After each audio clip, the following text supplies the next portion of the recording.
All right, folks, welcome back to another exciting episode.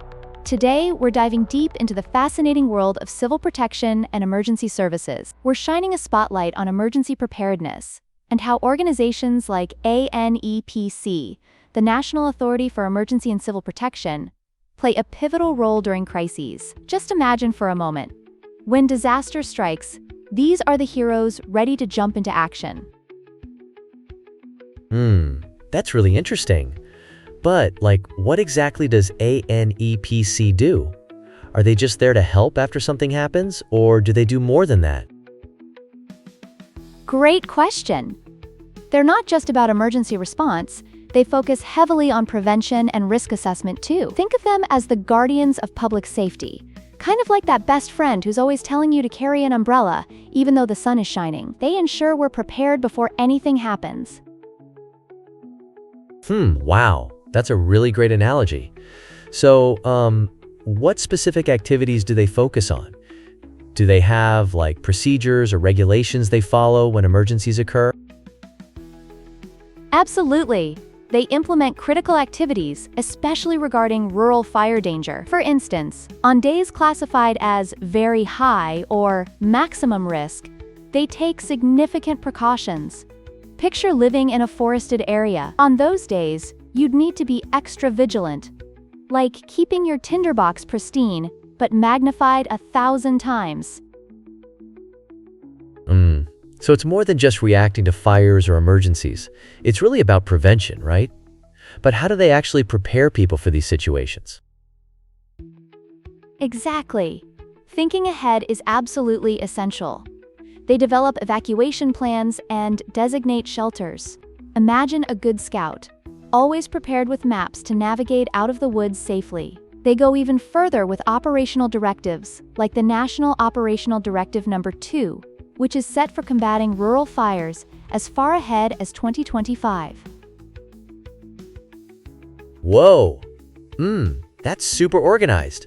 But wait, how do they assess risks? I can't imagine there's a magic formula, right? Great question.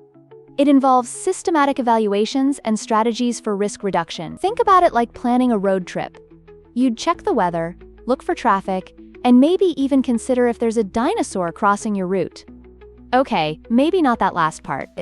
But seriously, they gather data and analyze factors such as historical events, geographical specifics, and environmental conditions to predict risks. That's kind of wild. Thinking about assessing risks for everything, even dinosaurs. But do they collaborate with other organizations too for this? Yes.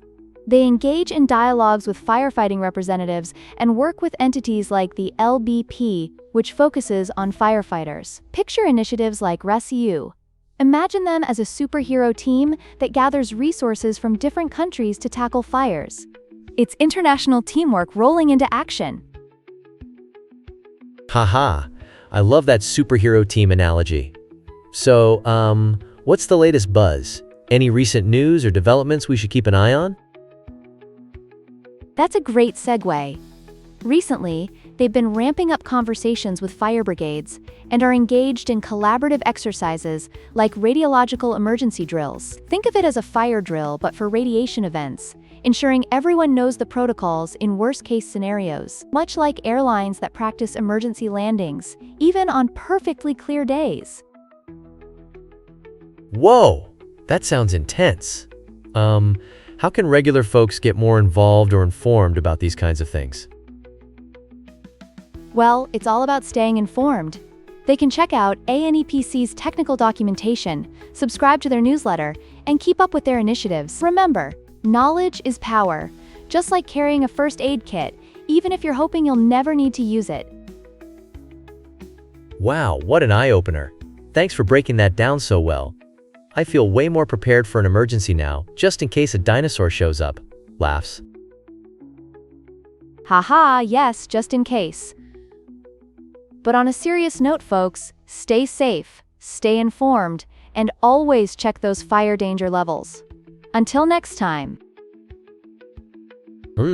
Definitely. This was so informative. I can't believe the amount of preparation that goes into these emergency services. Absolutely.